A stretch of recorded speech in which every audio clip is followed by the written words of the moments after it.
Today I want to read a bit of something that I wrote down after watching a video about the Zohar.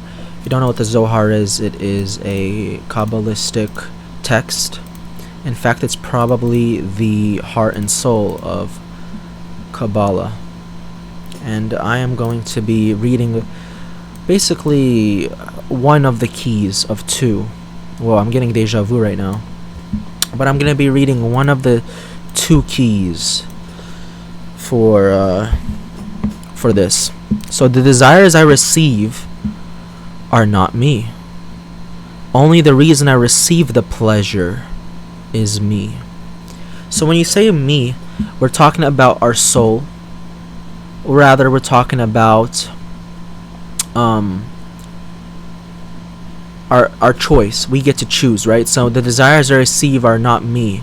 You know, the Creator gives onto us our desires. So what he's saying when he said the desires I receive are not me, he's saying I don't choose what I desire.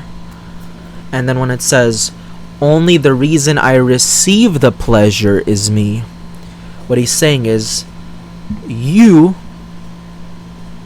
have the freedom to choose why you are going to be succumbing to your desires and creating pleasures from your desires, and for what.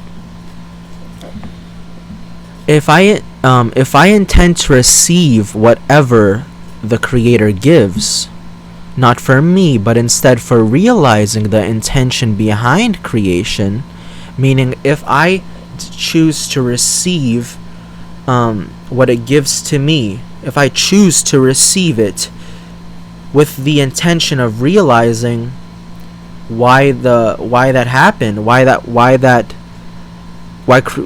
God gives, which is because that's His purpose, is to give. And if I feel the pleasure only to allow the Creator to fulfill His desire to give, so the Creator has a desire to give. So in other words, if I feel the pleasure of fulfilling my desires, which is only to fulfill the Creator's desires, then my receiving turns into giving, for I have officially given to the Creator. And I enter and I unify with the supreme intelligence behind nature. So if there's a disconnection between why you are receiving something, if there is a disconnection between why you are receiving something and the Creator's will for you to receive it, which is for Him to fulfill His desire, then that is called ego, and that is about me, when in reality it's about the Creator. So you're here to receive the gifts of God and what He bestows to you and gives to you, and all that you are and all that you have experienced and have is not for you. He didn't do that for you in particular, because you're not the center of the world. He did that so that He could fulfill His desire, because He is the Creator. He is the center of the world. So you have to realize this and receive everything and fulfill your pleasures only in the name of giving to the Creator that which He wants, which is to have you receive the pleasure of what He's giving to you. So receiving remains receiving, but above that, my intention and the intention of the giving force are one and the same thing, and we are both giving fulfillment to the other in the very same pleasure. So this means that the pleasure that the Creator gets from giving to you desires for you to fulfill is the same pleasure that you're getting when you fulfill the desire that you have to get, and you get pleasure from it. Well, it's the same thing.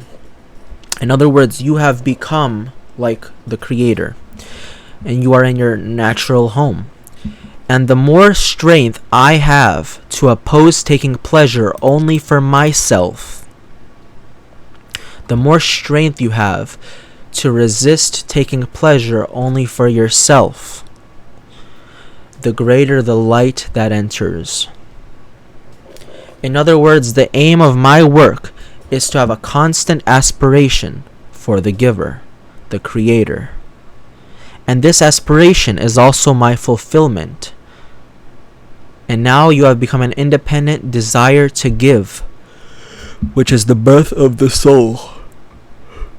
Alright, so the birth of your soul, your life starts when you start giving to the Creator as He gives to you. This is the beginning of life. Otherwise, you're pretty much animalistic. You are receiving just for you, and there's no relationship with the Creator there. This is where we are when we're first born as children, likely, and as we get older, only then do we develop into having a proper relationship with our Master, the Creator. And that's one key, which is receiving and giving the same thing. When you receive God's blessings that He gives to you, and you do them for aligning with giving with God's will, when you give God pleasure by receiving what He gives to you, you fulfill your own pleasure by giving what you give to Him. So that's one key. And the other key is to reach the sensation of the other as your actual identity. So, the pass it forward theology. So you can't really, be one with the world. You can't have friends, really, if you don't love them like you love yourself. But what does it mean to love yourself? It doesn't just mean be nice to me, so I'll be nice to you. There is a spiritual movement. There is a giving away to the other and loving them as if they are their own, and as if you are them too. And a man's life is where his heart is.